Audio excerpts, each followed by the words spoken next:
No matter how hard she tried to hide it, Cassie could not stop loving Diddy. When the prosecution asked her, was there ever a time that you enjoyed the freak-offs? This is when Cassie got choked up and she said, I did, but only because I got to spend one-on-one time with Combs, and I really did love him. The Diddy trial revealed evidence and allegations of violence, blackmail, and intimidation against Cassie, but the hardest pill to swallow was that Diddy was living the life she dreamed of with another woman. This is over Combs' former partner, Kim Porter. She confirmed that it would upset her when Combs would spend holidays with his family and Porter. Combs and Porter had 3 children together. So was this a case of Cassie falling head over heels with the wrong person? Or was this love, as some have argued, all part of Diddy's plan? The story of how Diddy and Cassie met is well known, but a lot of people forgot just how big Cassie was during that brief window in the mid-2000s, with her track Me and You appearing #1 on Billboard. Me and You was a demo, actually, along with 3 others. Kiss Me was one of them. And never pictured it going to this point at all. Like, to see it #1, it's almost hilarious, because it was just like one of the, like, we were having fun in the studio. It's probably like the most fun we had actually recording a song. At 19 years of age, Cassie signed a 10-album deal with Bad Boy Records, and her 2006 album Cassie appeared at #4 on the charts. A year later, Diddy had split from his longtime partner Kim Porter and became involved with Cassie, and rather suspiciously, none of the other 9 albums would ever be released. Cassie was recording an album for about 10 years. She made a ton of songs, she made collabs, she had producers. She thought she was actually working on an album. That was ultimately a giant pacifier to keep her happy while Diddy was actually using her for other things. Keep in mind that Diddy met her while she was already dating another very popular producer. And by all accounts, this early stage of their relationship was a happy period for Cassie, and she fell deeply in love with Diddy. This could be Diddy being a genuinely good boyfriend, if you want to call it that, but as other people have pointed out, they allege that it's an example of what's known as love bombing now. The psychotherapist Dr. Nadine Macaluso thinks that this was at the center of their relationship and was something Diddy also did with Kim Porter. So what the pathological person does is he finds a target, right? He's like, okay, that's the one I want. How am I going to get her? I'm going to lavish her with gifts. I'm going to send her texts all the time. I'm going to adore her. I'm going to be obsessed with her. I'm going to give her so much attention that there's no way that she could say no to me. Right. And he knows that. I'm sure, he did it with Kim Porter. I know. Right. I did a lot of stuff on Kim Porter. So when it's a tactic that's used, so it's a manipulative tactic, even though it presents as, oh my God, my prince has come. A year into their relationship, Diddy would introduce her to what were known as freak-offs. These presented Cassie with a much more deviant side to her boyfriend, but also a darker side too. And these incidents would be the main source of conversation during her testimony in the Diddy trial. During the trial, Cassie stood in front of the court as a 38-year-old woman and heavily pregnant with her 3rd child with her husband, Alex Fine. She now had the hindsight to admit that she was incredibly naive about these freak-offs when first introduced to it by Diddy. At the federal trial, no cameras were allowed inside the courtroom, and CBS News' Jerrica Duncan painted a picture of how Cassie described her attitude towards these freak-offs. The freak-off essentially was something that Cassie said she learned about through Sean Combs about a year into their relationship. He described it as voyeurism, wanting to watch her have sex with someone else. And she said that she did it because she was 22, 21, she was young, she didn't know any better, and that she wanted to please Sean Combs. As the relationship unfolded, Diddy would become abusive, but still alternate between being abusive and the romantic persona that she had fell in love with. The family therapist, Annette Damon, argued that this Jekyll and Hyde persona is incredibly common in abusive relationships and often stops the victim from leaving. There's typically like a pattern of behavior that happens where there's a Jekyll and Hyde kindness that happens and then abuse that happens back and forth. And it can feel really addictive when you're in a relationship like that. You're constantly seeking things to get to that good place again. And Dr. Macaluso more or less says the same thing, and interestingly also refers to it as an addiction. And so the research shows that that's sort of behavioral, let's say, like this sort of behavioral act that he's doing bonds a person it's addictive. The highs are so high, the lows are so low. You have dopamine, right? And then you have the stress hormones released, and it really becomes a biochemical addiction. So Right. she is addicted to him, right? So Diddy would make Cassie do these freak-offs that she was supposedly reluctant to do, but then became the boyfriend that she always wanted to afterward. When the prosecution asked her, was there ever a time that you enjoyed the freak-offs? This is when Cassie got choked up and she said, I did, but only because I got to spend one-on-one time with Combs, and I really did love him.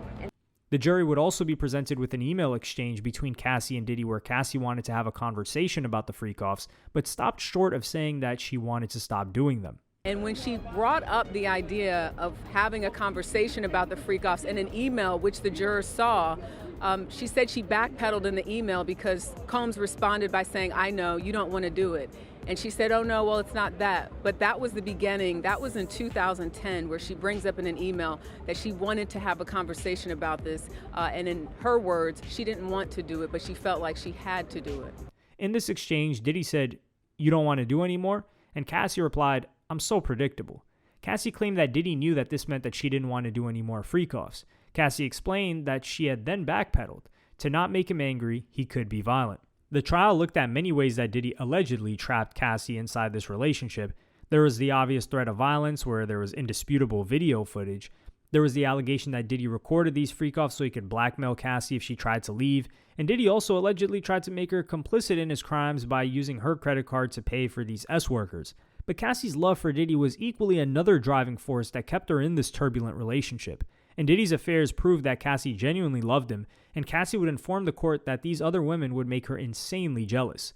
And in day 2 of the trial, Cassie would go into graphic detail about some of the things she felt compelled to do in these freak-offs, and left the jury scratching their heads as to why she did not leave this relationship.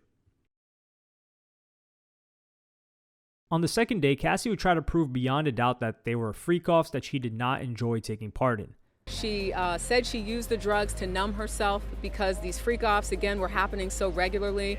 She also talked about having urinary tract infections all the time, and that it was so bad, she said, that even the antibiotics that she used didn't even work anymore. She said there were times where she would have sex and have these freak-offs while she had the infection. And in 2011, Cassie secretly dated Kid Cudi behind the back of P. Diddy, to the extent that she was messaging him on a burner phone. And when Diddy found out, this unleashed an even darker side to this character. Aaron Katursky from ABC News explained. Alleged. It was 2011, and Cassie Ventura said she and Sean Combs were not in a good place, so she briefly began dating Kid Cudi, and said that at one point Sean Combs found out after they had a freak-off because he saw her phone, saw some emails that she had written about Kid Cudi, and he became enraged about it. And threatened at one point to blow up his car. And Cassie Ventura recalled Combs telling her that he wanted Kid Cudi's friends to be there to watch the car blow up. This attempt to blow up Kid Cudi's car was an allegation, but the trial also looked at an incident in 2016 which showed damning CCTV footage from the Intercontinental Hotel in Century City, Los Angeles that we cannot show. Here you can see exactly what happened when Cassie tried to leave Diddy. She's in blue pants and a hoodie.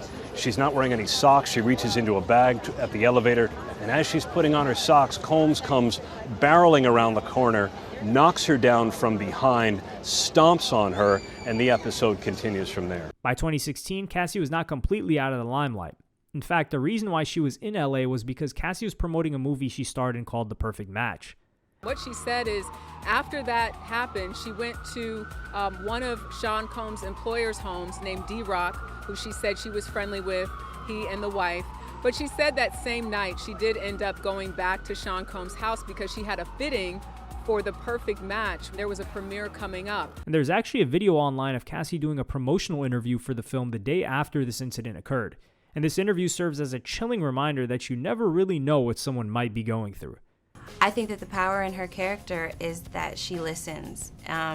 She may not want a relationship or want that deep of a situation, but she's paying attention to what he feels. And, you know, if he's not happy, it also keeps her from getting what she wants. So, yeah, I think it was just a nice touch, and that she, you know, has some class and about her. But an important aspect of this incident is that one of Cassie's friends found out that Diddy had violently attacked Cassie.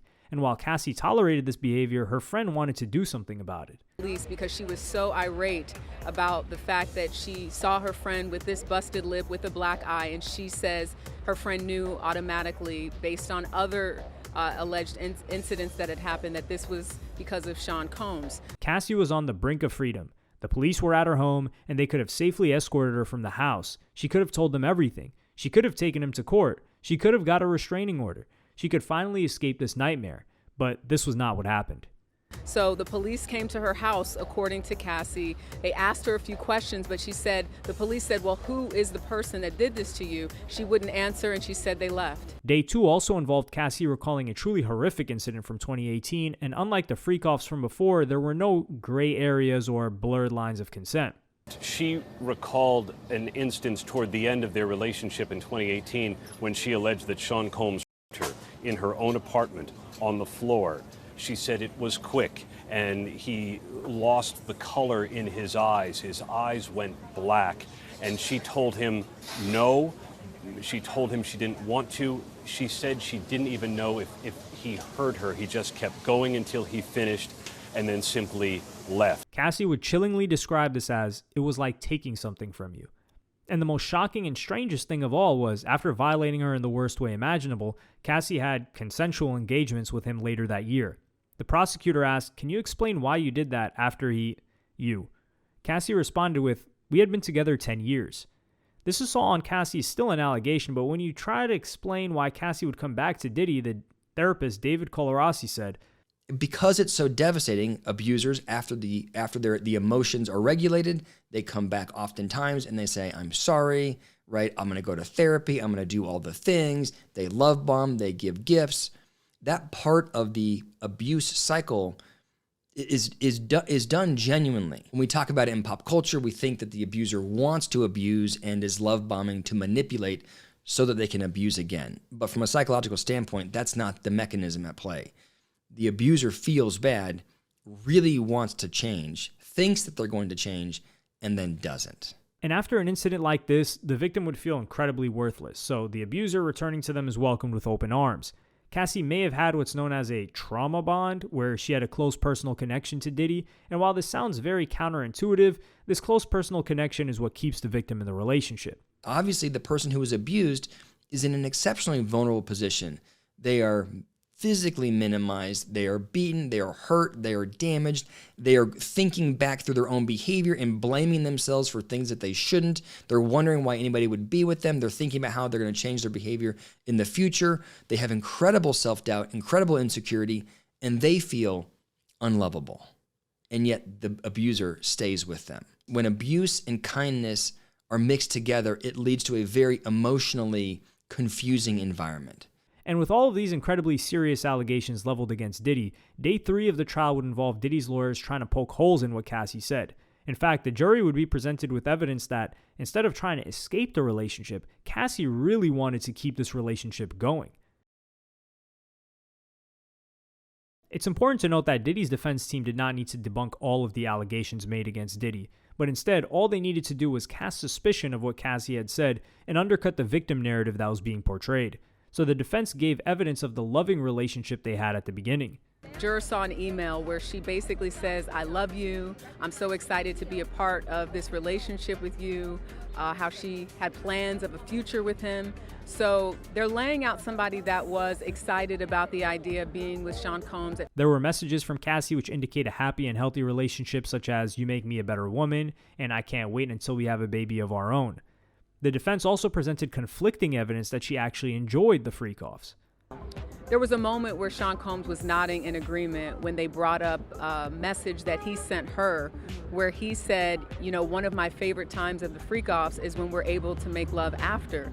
And then she responds, that's the same for me. Now, what's interesting here is that does match what she told prosecutors, or what she's been telling the jury all along, which is she did this and she said, but she really wanted to spend time with him after the fact. A lot of the S workers were paid through Cassie's credit card, which you could argue is Diddy implicating Cassie in his crimes. But the strangest thing was, Cassie was not only participating in these freak-offs, she helped organize them too.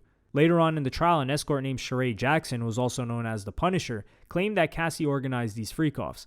However, he also said that these were ultimately orchestrated by Diddy. Another male escort, Don the Dealer, claimed that Cassie was a willing participant.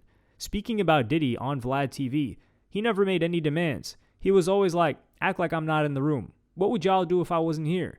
And if we were trying to get to a certain point too quickly, he would separate. It's like, no, you guys go over there. So she was always the one in control.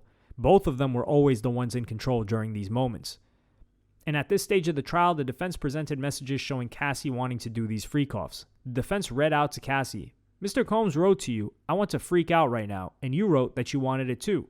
LOL, me too. As well as being a willing participant, the defense once again honed in on her jealous nature, which reinforced their narrative that Cassie was in a mutual relationship and not being held captive. Above all of the other women, Cassie was primarily jealous of Kim Porter. The defense asked Cassie Ventura, are you jealous or were you jealous of Kim Porter? And Ventura sort of contemplated, but did get to this moment where she said, knowing that Combs spent holidays with his family, which meant with Porter, did bother her. And she admitted that. They also pointed out that there was testimony where she talked about being insanely jealous overall as a girlfriend. So, yeah. In another text, Cassie wrote, I haven't talked to you at all. You don't even try. You rush me off the phone. I'm really hurt. I don't need your money. I need some attention. And in 2014, a new woman entered the fray, Gina. So you would imagine that Cassie would be delighted that Diddy was now distracted by another woman and she could leave. Instead, she told Diddy, I don't want to be a side piece, but I'll treat you as a king. And on the final day of Cassie's testimony, the jury were stunned when, for once, they were exposed to a dark side to Cassie. On the final day of Cassie's testimony, the jury were played a 2014 audio clip of Cassie worried that someone was going to leak a video of one of these freak-offs, to the extent that she was willing to kill the person responsible.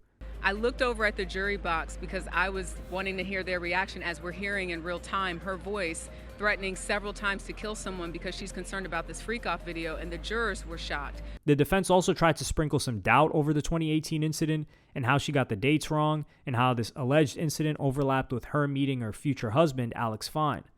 They're looking at the timeline. They're asking her questions. Well, was it this time or that time? They're also looking at around that same time she was still talking to or dating, as she says, her now husband, Alex Fine. So they're trying to really, in many ways, I think what they're trying to do is question her credibility. These other relationships with Kid Cudi and Alex Fine were used by the defense to prove that Cassie had agency and was able to freely pursue other relationships, but continued her on-again, off-again relationship with Diddy. And given all of the abuse allegedly inflicted upon Cassie, there was one simple text message from Cassie that stunned the jury. One text message in particular, Cassie writes, I'm lost without you. How damaging was that text message? Honestly, Rachel, there have been several text messages where she shows that she wants to be with Sean Combs for the rest of her life. We know now that she called herself Cece for Cassie Combs. We know now that she wanted to have a child with him. She saw herself as a wife. So to say those things at this point is not that surprising. One of the most damning messages came in 2012, which was a year after Diddy allegedly beat her for secretly dating Kid Cudi, and demonstrated just how utterly confusing this relationship was. Even the defense ended their argument with a text message from 2012, which appears to show Combs saying, I want to do our last freak off. And then she says something to the effect of, I don't want it to be our last freak off. I want it to be the first for the rest of my life. That's what she said. But what was so interesting is on redirect, the prosecution showed the context of that text where she then says, I don't want to do freak offs anymore. That's a head spin right there. It is. And I think you could feel that energy in the courtroom. In November of 2018, Kim Porter would sadly pass away from lobar pneumonia, which would coincide with the breakup of Cassie and Diddy. And here you get two conflicting narratives. Some people saw this as Cassie's perfect opportunity to escape. When Kim Porter passes, Diddy is so distracted and devastated that Cassie's able to get away from him. She gets pregnant and she gets married, and then she's in a supportive environment. Her parents are around her, her husband, she has friends around her. She goes to rehab, and there she finds her voice to be able to speak up for the person she used to be. But just like everything else with their relationship, there are conflicting narratives. The court referenced that after Kim's passing, Diddy posted an emotional tribute to her on Instagram where he wrote, "We were more than best friends. We were more than soulmates." And after the memorial service, Cassie wrote to Diddy and told him that this was an incredibly hurtful thing to say, and for many people, this was why Cassie ended things with Diddy, when she knew she wasn't his soulmate.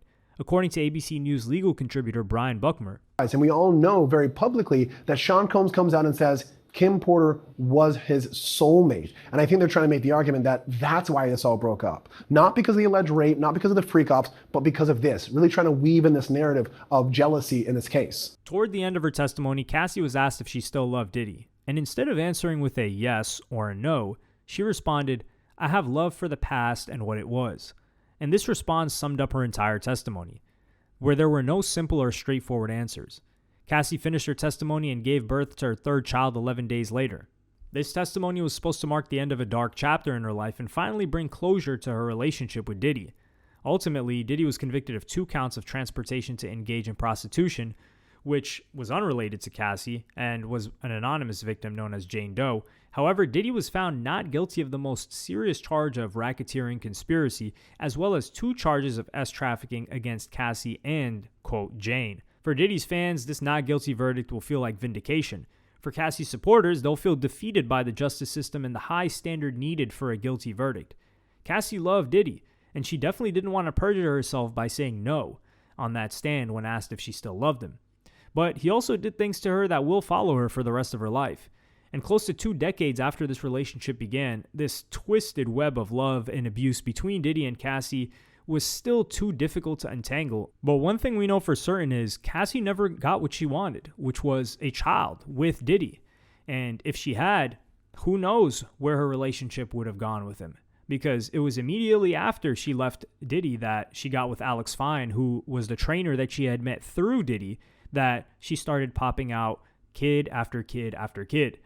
So it's clear here that Cassie never stopped loving Diddy, but she did love the potential for a family a lot more than she loved Diddy.